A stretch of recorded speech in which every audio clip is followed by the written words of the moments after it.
జై బాబా అండి. అందరికీ జై బాబా. ఈ రోజుటి నుండి మనం కొత్త పుస్తకం 'మెహరా మెహర్' చదువుకోవడానికి ప్రయత్నం చేద్దాం. ఇది ఇంగ్లీష్‌లో 3 వాల్యూమ్స్ ఉన్నటువంటి ఒక మహోన్నత గ్రంథం అనే చెప్పవచ్చు. దాన్ని మనం తెలుగులో చదువుకోవడానికి బాబా అనుగ్రహంతో ప్రయత్నం చేద్దాం. మొట్టమొదటి అధ్యాయం పేరు 'ఎ స్పెషల్ చైల్డ్'. ఇదేంటో తెలుసుకుందాం. అక్టోబర్ 1902వ సంవత్సరం పూనాలోని ఒక అగ్ని దేవాలయంలో ఇరానీ కుటుంబానికి సంబంధించిన ఒక వివాహం జరుగుతోంది. వరుడి పేరు జహాంగీర్ హర్మోస్జీ ఇరానీ. అతడి వయసు 32 సంవత్సరాలు. పెళ్లి కూతురు పూర్ణాలోకెల్లా అందమైనటువంటి కన్య దౌలత్ సొహరాబ్ ఇరానీ. ఆమె వయస్సు 19 సంవత్సరాలు. ఈ ఇద్దరు వధూవరులు కూడా ఒక ప్రత్యేకతను పొంది ఉన్నటువంటి బిడ్డకు జన్మను ఇవ్వాల్సినది విధి లిఖితం. కానీ దానికి ముందే వారు మరో ఇద్దరు పిల్లలకు జన్మ ఇచ్చారు. నవంబర్ 14, 1903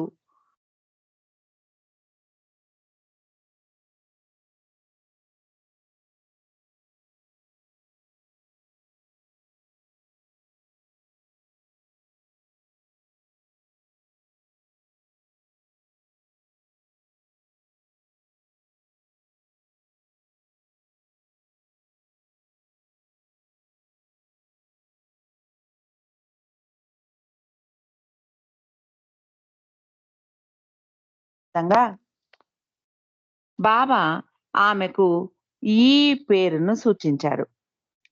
జహాంగీర్ అటవీ శాఖలో చాలా ఉన్నతమైన పదవిని అలంకరించి ఉన్నాడు.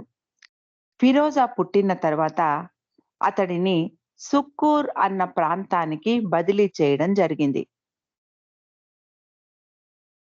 1905వ సంవత్సరంలో దౌలత్‌కు రెండవ బిడ్డ కర్సేప్ జన్మించాడు. మగబిడ్డ పుట్టినందుకు జహాంగీర్ ఎంతో సంతోషించాడు. 9 నెలల తరువాత దౌలత్ మళ్ళీ గర్భం దాల్చింది. జనవరి 7వ తారీఖు 1907వ సంవత్సరంలో దౌలత్‌కు ఉన్నట్టుండి నొప్పులు ప్రారంభమయ్యాయి. జహాంగీర్ మంత్రసానిని తీసుకురావడానికి బయలుదేరి వెళ్ళాడు. అతడు తిరిగి రావడానికి ముందే దౌలత్‌కు ప్రసవం జరిగిపోయింది. ఆడపిల్ల జన్మించింది. ఆమెకు మెహరా అని నామకరణం చేశారు. మెహరా తర్వాతి రోజుల్లో ఇలా అనేది, నేను ఏ పని చేసినా చాలా నింపాదిగా, మెల్లగా చేస్తాను అని. అది నాకు అలవాటు. కానీ జన్మించడం మాత్రం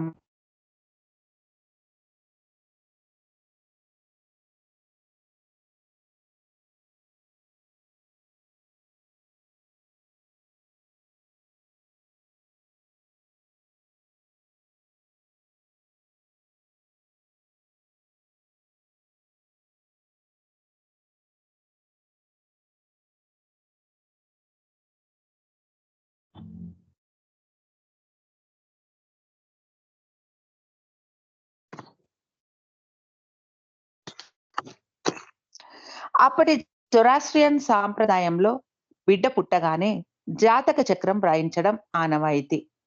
అయితే మెహ్రా ఇలా అంటున్నారు, మా తల్లిదండ్రులు ఆధునిక భావాలు కలిగిన వారు అయి ఉండేవారు. వారు ఇలాంటి వాటికి ప్రాముఖ్యతను ఇచ్చేవారు కాదు. కాబట్టి మాలో ఎవ్వరికీ కూడా, అంటే ముగ్గురు పిల్లలకి కూడా ఎలాంటి జాతకము వ్రాయించలేదు. చిన్నదనంలో మెహ్రా 2 ఏళ్ల పిల్ల వరకు కూడా ఎలాంటి అనారోగ్యము లేకుండా చాలా ఆరోగ్యంగా ఉండేది. నోట్లో వేలు వేసుకోవడం ఆమెకు అలవాటు.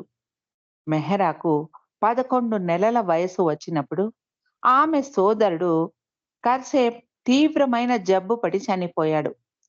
జహాంగీర్ మరియు దౌలత్ వారి ఒక్కగానొక్క మగబిడ్డ చనిపోవడంతో చాలా బాధపడ్డారు. సుక్కూర్‌లో జహంగీర్‌కు గవర్నమెంట్ వారు ఇచ్చిన బంగళా చాలా పెద్దగా ఉండేది. పెద్ద తోట, ఇంటి ముందు పెద్ద పెద్ద చెట్లు, చాలా ఉల్లాసవంతమైన వాతావరణం ఉండేది అక్కడ. జహంగీర్ పిల్లల కోసం ఒక ఊయలను కూడా వేయించాడు. ఇంటి వెనకాల టెన్నిస్ కోర్టు ఉండేది. ఇంటిలో సకల సదుపాయాలు ఉండేవి. విక్టోరియా కాలానికి చెందిన ఫర్నిచర్, గుమ్మాలకు, కిటికీలకు లేస్‌లతో కూడిన కర్టెన్‌లు వేలాడుతూ ఉండేవి. ఇంటి నిండా పనివారు. 20 సంవత్సరాల ముస్లిం వంటవాడు కాసిం అతడి పేరు. అతడు పిల్లలకు కాస్త ఉర్దూ కూడా నేర్పిస్తూ ఉండేవాడు. గోవాకు చెందిన ఒక క్రిస్టియన్ వంటవాడు కూడా ఉండేవాడు. ఇంటి ముందు ఇద్దరు కాపలాదారులు కూడా ఉండేవారు. మొదటి ప్రపంచ యుద్ధానికి ముందు రోజుల్లో ఎవరికీ కూడా మోటారు కార్లు ఉండేవి కాదు. స్తోమత కలిగిన వారు గుర్రపు బగ్గీలను ఉపయోగించేవారు. మెహ్రా కుటుంబానికి ఎర్రటి విక్టోరియా క్యారేజు, దానికి కట్టిన ఒక మంచి బలమైన గుర్రం ఉండేది. సాయంకాల సమయంలో ఆ గుర్రపు బండిలో షికారు వెళుతూ ఉండేవారు అందరూ. లేకుంటే పనివారితో నడకకు వెళుతూ ఉండేవారు. అలా బయటకు వెళ్ళినప్పుడు ఒక సింధీ అమ్మాయితో మెహ్రాకు స్నేహం ఏర్పడింది. ఒకరోజు ఆ పిల్లకు అనారోగ్యం కలిగి ఆ అమ్మాయి తల్లిదండ్రులు దౌలత్ మరియు జహంగీర్‌లకు ఫోన్ చేసి, "దయచేసి ఒక్కసారి మెహ్రాను మా ఇంటికి పంపించండి. మా అమ్మాయి మెహ్రాను చూడాలని కలవరిస్తోంది" అని వేడుకున్నారు. మెహ్రా ఆ అమ్మాయి ఇంటికి వెళ్లి ఆ పాప చేయిని పట్టుకొని కూర్చుంది. సంకోచంగా ఆ అమ్మాయితో మాట్లాడినప్పటికీ కూడా ఆ అమ్మాయి మెల్లగా కోలుకుంది. మెహ్రాకు 3 సంవత్సరాలు ఉన్నప్పుడు ఫిరోజాకు 6 సంవత్సరాల వయస్సు. ఫిరోజాను పూనాకు విద్యాభ్యాసం కోసం పంపించడం జరిగింది. 1910 జూన్ 13వ తారీఖున కాన్వెంట్‌లో చేర్పించడానికి జీసస్ అండ్ మేరీ స్కూల్‌లో ఫిరోజాను చేర్పించారు. అక్కడ పూనాలో మేనత్త ఖుర్షద్ రుస్తమ్ ఇరానీ ఇంటిలో ఉంటూ స్కూలుకు వెళ్ళేది ఫిరోజా. సెలవులకు తల్లిదండ్రులతో, చెల్లితో గడపడానికి సుక్కూర్ వస్తూ ఉండేది. జహంగీర్‌కు సాయంకాలం అలా బయట తిరిగి రావడం సరదా. సినిమాకో, లేదంటే క్లబ్బుకో వెళ్ళేవారు. మగవారు టెన్నిస్, బ్యాడ్మింటన్ ఆటలు ఆడుతూ ఉంటే, ఆడవారు పిచ్చాపాటీ మాట్లాడుతూనో, కార్డ్స్ ఆడుతూనో కాలం గడిపేవారు. జహంగీర్ బ్రిటిష్ వారిని అనుసరిస్తూ మంచి దుస్తులు ధరించేవాడు. అతడు ఇంగ్లీష్ కూడా చాలా బాగా మాట్లాడేవాడు. పాశ్చాత్యులైన స్నేహితులకు తన ఇంటిలో తరచూ విందు ఏర్పాటు చేసేవాడు జహంగీర్. దౌలత్‌కు ఇంగ్లీష్ అంత బాగా వచ్చేది కాదు. అయితే తనకు వచ్చిన 4 ముక్కలతోనే ఎలాగో నెట్టుకొస్తూ ఉండేది. పాశ్చాత్యులకు విందు ఏర్పాటు చేసినప్పుడు దౌలత్ మంచి మంచి చీరలు కట్టుకొని బాగా తయారవ్వాలి. అది ఆమెకెంతో ఇష్టం. ఆవిడకు తిండి మీద, బట్టల మీద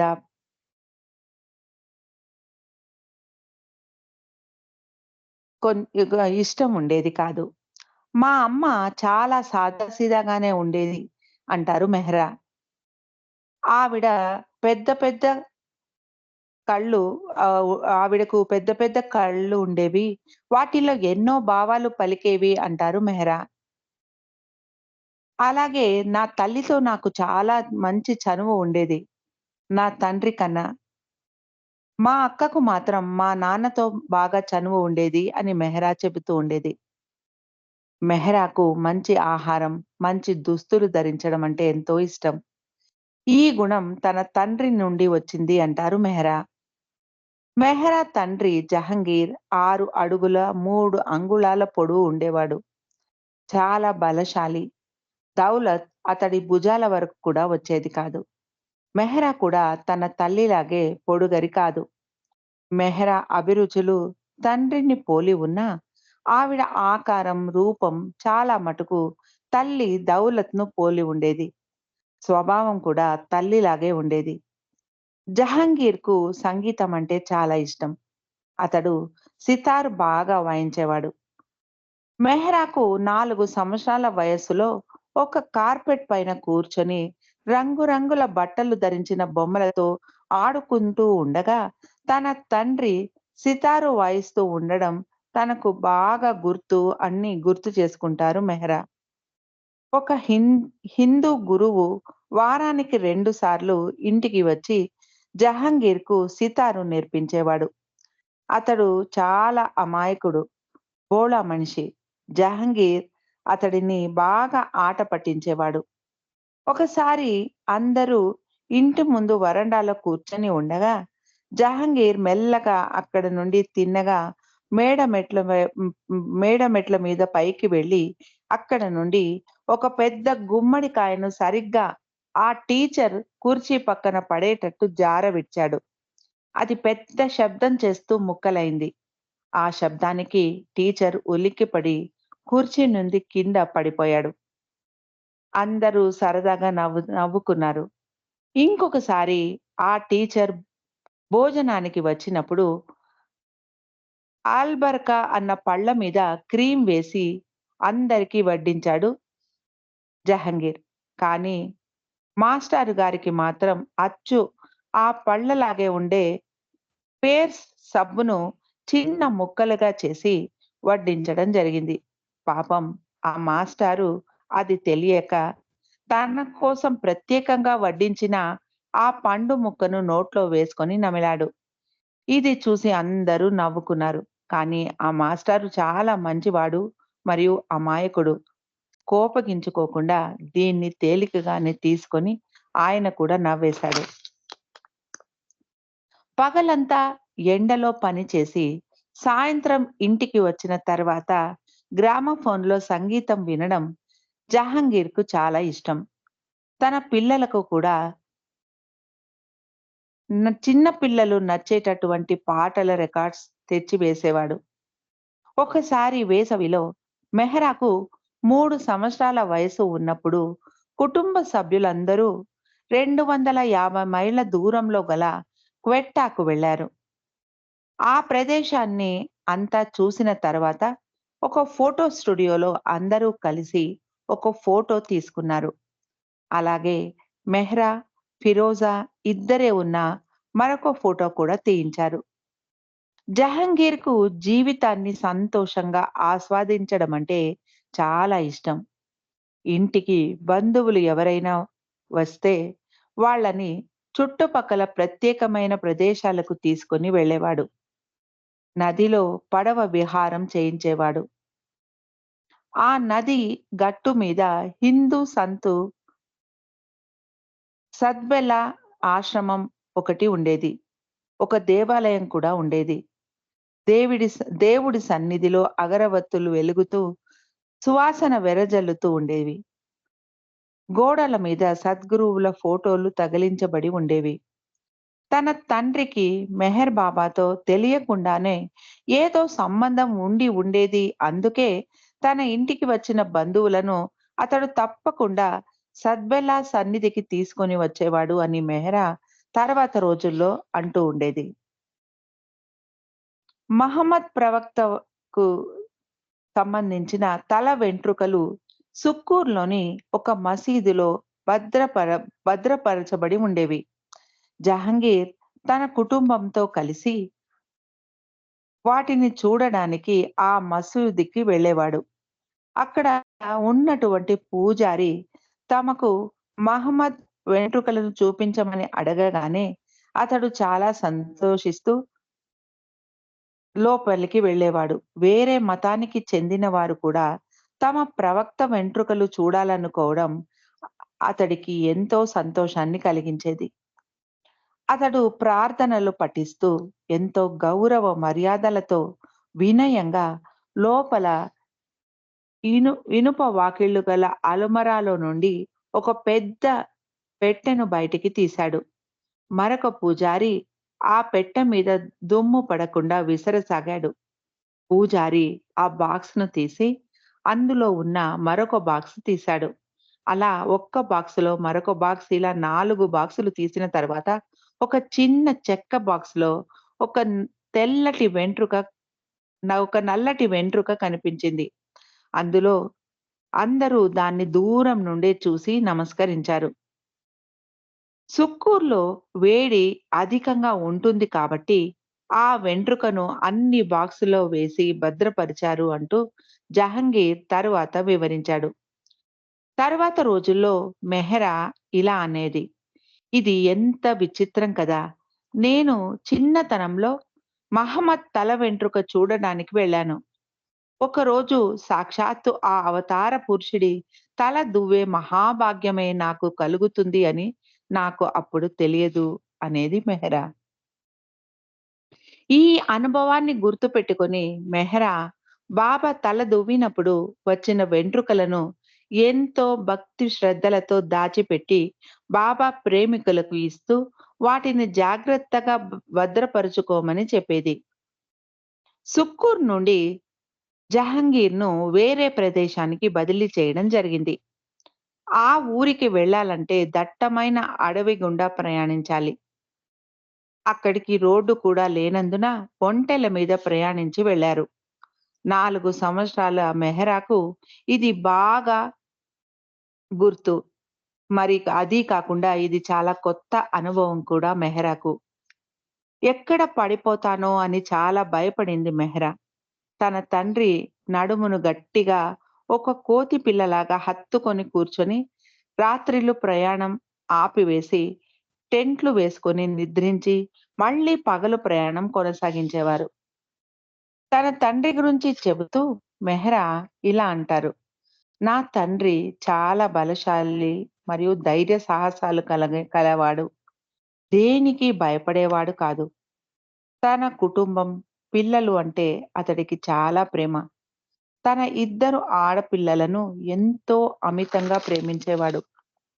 అతడికి క్రూర మృగాలన్నా భయం ఉండేది కాదు. ఎంతో నైపుణ్యంతో 14 పులులను వేటాడాడు. అతడు సరదా కోసం వేటాడేవాడు కాదు. పులి ఏదైనా నష్టం కలిగిస్తున్నప్పుడు దానిని నివారించడానికి చుట్టుపక్కల నివసించే జనానికి మేలు చేయడానికి మాత్రమే అతడు పులిని చంపేవాడు. దౌలత్‌కు మాత్రం తన భర్త ఇలా పులులను చంపడం ఏమాత్రం ఇష్టం ఉండేది కాదు. ఆవిడ మెహరాతో తరువాత రోజుల్లో ఇలా అనేది, "మీ నాన్న ఆ పులులను చంపడం వల్లనే అంత చిన్న వయసులోనే చనిపోయాడేమో" అని అనేది దౌలత్. అయితే మెహరాకు ఇది నిజం కాదు అని అనిపించేది. ఫిరోజా పూనాలోని పాఠశాలలో చదువుతూ ఉన్న రోజుల్లో మెహరా తన తల్లిదండ్రులతో 1 సంవత్సరం పాటుగా ఎన్నో కొత్త కొత్త ప్రదేశాలకు ప్రయాణించింది. ఆ రోజుల్లో తమ పుట్టిన ఊరిని వదిలి వేరే ప్రదేశానికి వెళ్ళడం చాలా అరుదు. ముందు ముందు మెహరాబాదులో తాను చేయాల్సిన ప్రయాణాలకు ఇది ఒక ముందస్తు సిద్ధతగా ఉన్నట్టు అనిపిస్తుంది. మెహరాకు 6 సంవత్సరాల వయస్సు వచ్చేసరికే ఆమెకు విద్యాభ్యాసం నేర్పడానికి ఇంటికి టీచర్‌ను పిలిపిస్తామని జహంగీర్ ఆలోచించాడు. కానీ ఆ ఆలోచనకు దౌలత్ ఒప్పుకోలేదు. పిల్లలు స్కూలుకు వెళితేనే మంచిది అని పట్టుబట్టింది దౌలత్. ఫిరోజా చదువుతూ ఉన్న కాన్వెంట్ స్కూల్‌లో మంచి విద్యతో పాటు క్రమశిక్షణ కూడా నేర్పించేవారు. అక్కడి నన్స్ చాలా కఠిన క్రమశిక్షణ పాటిస్తారు కాబట్టి పిల్లలకు మంచి గుణాలు, చదువులో కూడా మంచి నేర్పు ఏర్పడుతుంది అనుకున్నారు. అందుకోసం దౌలత్ పిల్లలను పూనాలోని ఆ కాన్వెంట్ స్కూల్‌కు పంపించడానికి జహంగీర్‌ను కూడా ఒప్పించింది. జహంగీర్‌కు పిల్లలంటే అమితమైన ప్రేమ. వాళ్ళు ఏదైనా తప్పు చేస్తే చాలా నెమ్మదిగా మందలించేవాడు. దౌలత్ కూడా పిల్లలను కొట్టడం, తిట్టడం చేయనిచ్చేది కాదు. అతడు దౌలత్‌ను కూడా పిల్లలను కొట్టడం, తిట్టడం చేయనిచ్చేవాడు కాదు. అప్పుడు బ్రిటిష్ వారు పరిపాలించిస్తున్న రోజుల్లో కాబట్టి పూణే నిండా పాశ్చాత్యులు ఎక్కువగా ఉండేవారు. వారి పిల్లల కోసం ఇంగ్లీష్ మీడియం స్కూల్స్ కూడా ఉండేవి పూణేలో. కొందరు పిల్లలు అక్కడే ఉండి హాస్టల్‌లో ఉంటూ చదువుకునేవారు. కొంతమంది పిల్లలు డే స్కాలర్స్‌గా ఉంటూ రోజు ఇంటి నుండి స్కూలుకు వెళ్లి వస్తూ ఉండేవారు. 1913వ సంవత్సరంలో జహంగీర్ మెహ్రాను ట్రైన్‌లో పూణే తీసుకెళ్లాడు. కాన్వెంట్ స్కూల్‌కు చెందిన ప్రిన్సిపల్ మదర్ ఏంజెలినాతో తన ఇద్దరు ఆడపిల్లలను తమ స్కూల్‌లో చేర్చుకోవాల్సిందిగా అభ్యర్థించాడు జహంగీర్. ఆ స్కూల్ కేథలిక్ మతానికి చెందిన వారి కోసమే ఏర్పడింది కాబట్టి మతస్థులను అందులో చేర్చుకునేవారు కాదు. పాశ్చాత్యులకు తప్ప భారతీయులకు హాస్టల్‌లో ఉండటానికి అనుమతి లేదు. ఇన్ని రోజులు ఫిరోజాను తన ఇంటిలో ఉంచుకున్న ఖుర్షద్ ఇప్పుడు ఇద్దరు పిల్లలను సంరక్షించడానికి ఆమె ఇష్టపడలేదు. తల్లిదండ్రులు పూణేకు దూరంగా ఉండటంతో ఆ ఇద్దరు ఆడపిల్లలు హాస్టల్‌లోనే ఉండి తీరాల్సిన పరిస్థితి ఏర్పడింది. చివరికి రెట్టింపు ఫీజు ఇవ్వడానికి జహంగీర్ ఒప్పుకోవడంతో ఆ సిస్టర్ వీళ్ళను హాస్టల్‌లో ఉండటానికి అనుమతి ఇచ్చింది. అలా ఫిరోజా, మెహ్రా మొట్టమొదటి భారతీయ విద్యార్థులుగా ఆ హాస్టల్‌లో చేరడం జరిగింది. వారాంతంలో వారు తమ అత్త ఖుర్షద్ ఇంటికి వెళ్ళేవారు. అత్త పిల్లలతో ఆడుకుంటూ ఆమె వండిన వంటకాలను తినేవారు. పూణే అన్న పదాన్ని సంస్కృతానికి చెందిన పూర్ణ అన్న పదం నుండి తీసుకోబడింది. పూర్ణ అంటే పూర్తిగా ఉన్న అని అర్థం. మెహర్ బాబా కూడా అప్పుడు అక్కడే ఉన్నారు కాబట్టి పూనా బాబా మరియు ప్రియతమ మెహరాలతో పూర్తి అయింది అని చెప్పవచ్చు. మెహ్రా ప్రిపరేటరీలో ప్రిపరేటరీ తరగతిలో చేరింది. ఆ స్కూల్లో మగపిల్లల తరగతులు వేరుగా, ఆడపిల్లలకు తరగతులు వేరుగా ఉండేవి.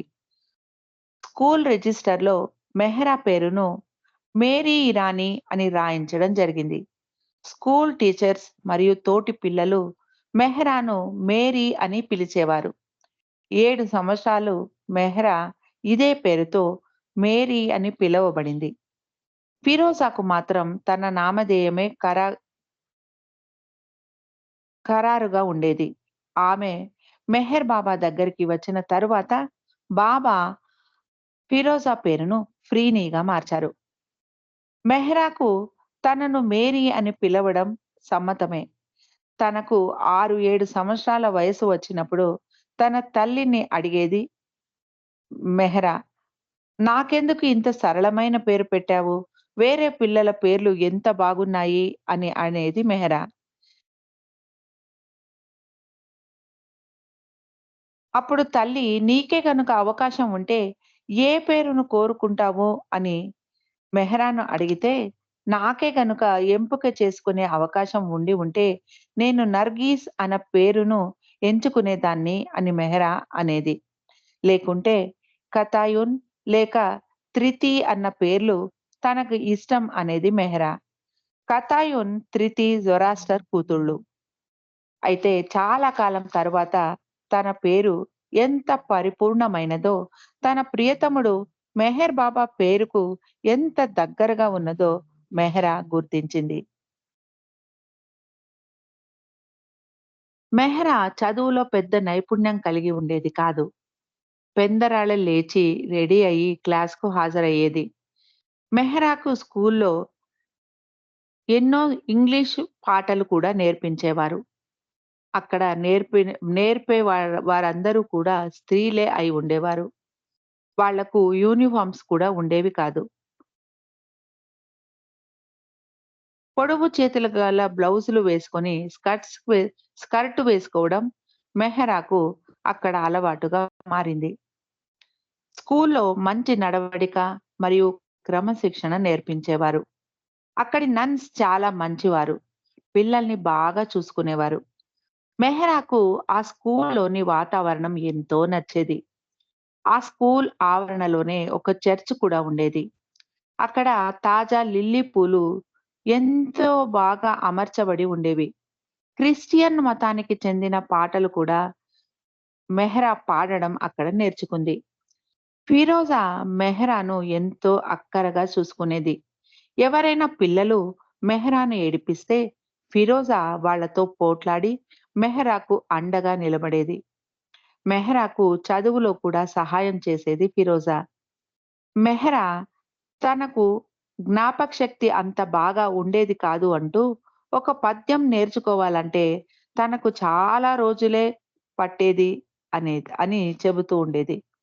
స్కూల్లో పాఠాలు నేర్చుకోవడం కంటే తనకు చెట్లు ఎక్కడం, గుర్రపు స్వారీ చేయడం, పచ్చిక బయళ్లల్లో కుక్క పిల్లలతో పరుగులు తీయడం ఇలాంటివి ఎక్కువ ఇష్టం అంటూ తాను చదువులో తెలివైన విద్యార్థిని కాను అని మెహరా చెప్పేది. ఒకసారి స్కూల్ వార్షిక సమావేశంలో మెహ్రా ఒక డాన్స్ చేయడం జరిగింది. అందులో 8 మంది పిల్లలు పాల్గొన్నారు. 7గురు యూరోప్ ఖండానికి చెందిన పిల్లల మధ్యలో కేవలం మెహ్రా మాత్రమే భారతీయురాలు. మెహ్రాలో మంచి నృత్యం చేయగల నైపుణ్యం ఉండడం చూసి ఆమె నృత్యం అందరికీ నచ్చి ప్రతి సంవత్సరం ఆమెను నృత్యానికి గాను ఎంపిక చేసుకునేవారు. ఈ కాన్వెంట్‌లో చదివేటప్పుడు మెహ్రాకు తన ఇరువైపులా అమ్మమ్మ తాతయ్యలతో మరియు నాయనమ్మ తాతయ్యలతో గడిపే అవకాశం ఎక్కువగా దొరికేది.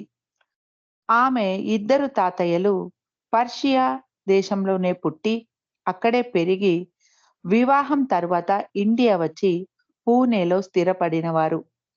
వారి పిల్లలు అందరూ ఇండియాలోనే పుట్టారు. జహంగీర్ కుటుంబంలో 13 మంది పిల్లలు, అందులో 11 మంది మగపిల్లలు, ఇద్దరు ఆడపిల్లలు. జహంగీర్ కుటుంబం పూణేలోని మధ్య తరగతికి చెందినది. ఆ కాలంలో కుటుంబ సభ్యులందరూ ఉమ్మడిగా జీవించడం సాంప్రదాయం. జహంగీర్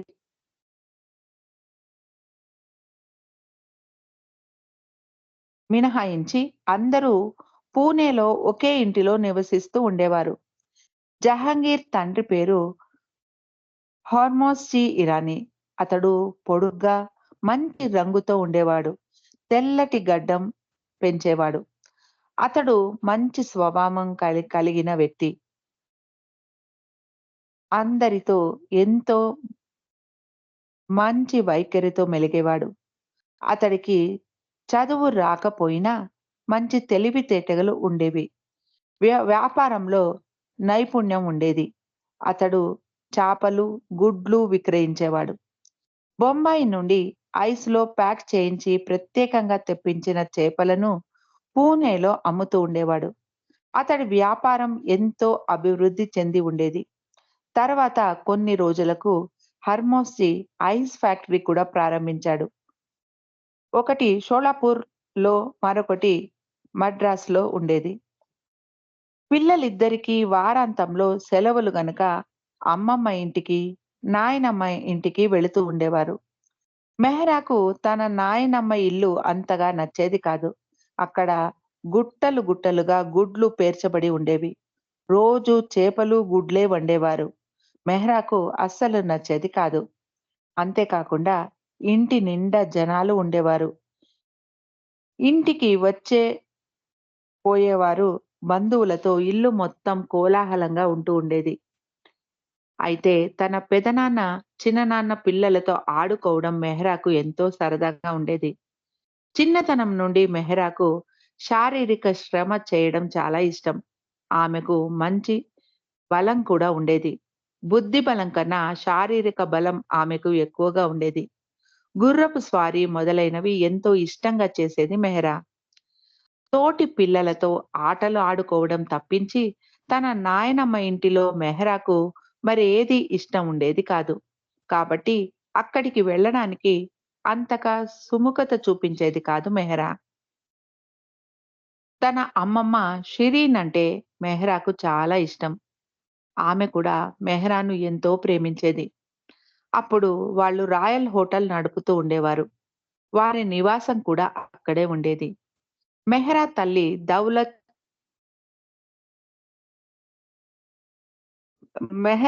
దౌలత్ మాయి, తండ్రి పేరు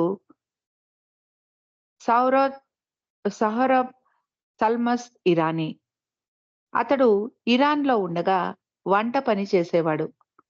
అతడు భార్య షిరీన్‌తో పూణే వచ్చాక జొరాస్ట్రర్‌ల కోసం రాయల్ హోటల్ అన్న గెస్ట్ హౌస్‌ను పూణే రైల్వే స్టేషన్ సమీపంలో నడిపేవాడు.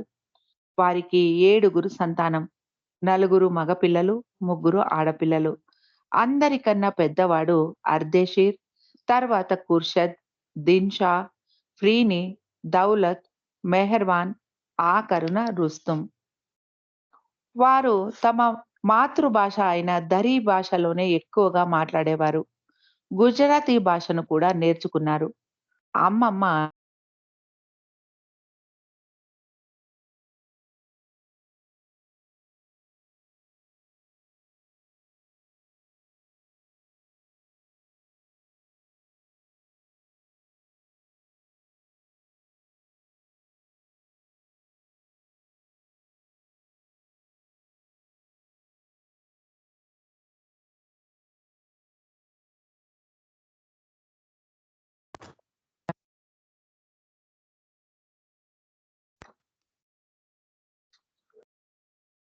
ఆవరణలో ఆడుకోవడానికి చాలా పెద్దగా ఉండేది కాదు.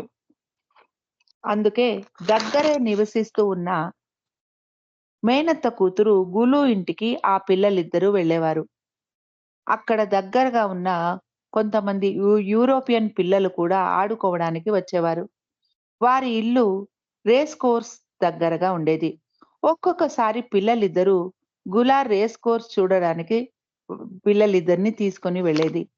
తరచూ కుటుంబ సభ్యులతో విందులు, వినోదాల్లో పాల్గొనడం, వారితో పిక్నిక్‌లకు వెళ్ళడంతో ఎంతో ఉల్లాసంగా రోజులు గడిచిపోయేవి. కాబట్టి తల్లిదండ్రులకు దూరంగా ఉన్నామే అన్న బెంగ వారి ఇద్దరికీ ఉండేది కాదు. కొన్ని రోజుల తర్వాత జహంగీర్ బొంబాయి దగ్గర తానా డిస్ట్రిక్ట్‌కు బదిలీ అయ్యాడు. అప్పుడు పిల్లలిద్దరూ తమ తల్లిదండ్రులను అప్పుడప్పుడు కలిసేవారు. 2, 3 వారాలు దీపావళి సెలవులకు, క్రిస్మస్ సెలవులకు, వేసవి సెలవులకు తమ ఇంటికి వెళ్ళేవారు. సుక్కూర్‌లో ఉండగా మెహరాకు 5 సంవత్సరాల వయస్సులో జహంగీర్ ఇంటికి ఇంటికి 2 గాడిదలు తెచ్చాడు.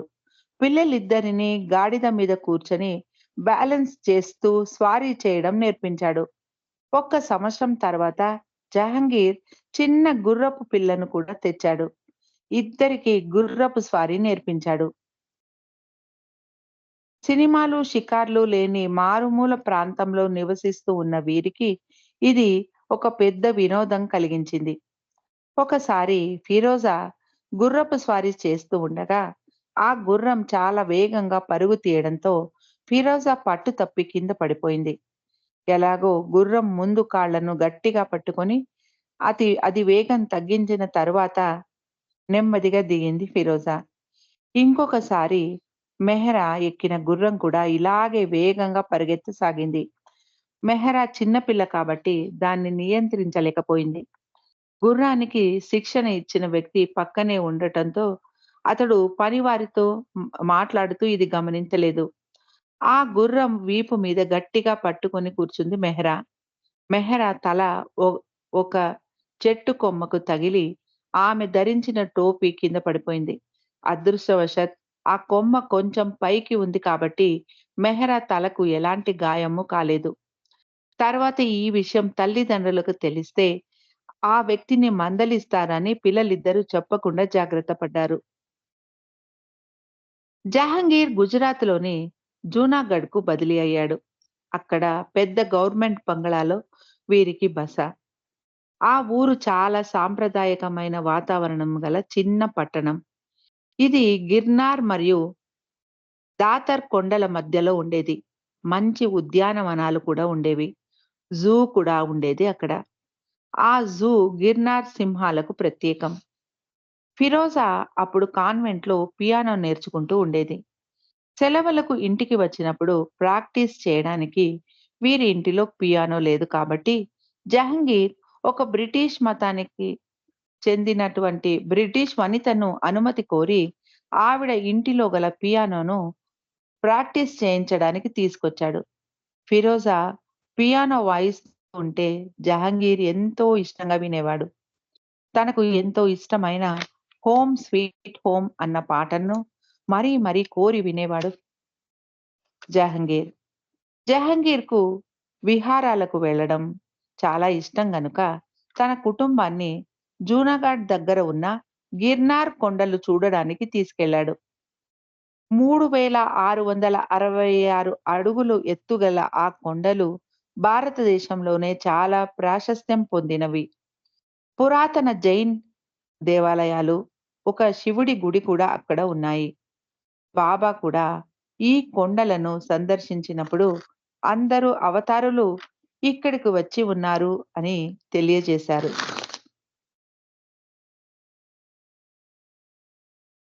జై బాబా అండి. మిగిలింది మనం రేపు చదువుకోవడానికి ప్రయత్నం చేద్దాం. అందరికీ జై బాబా.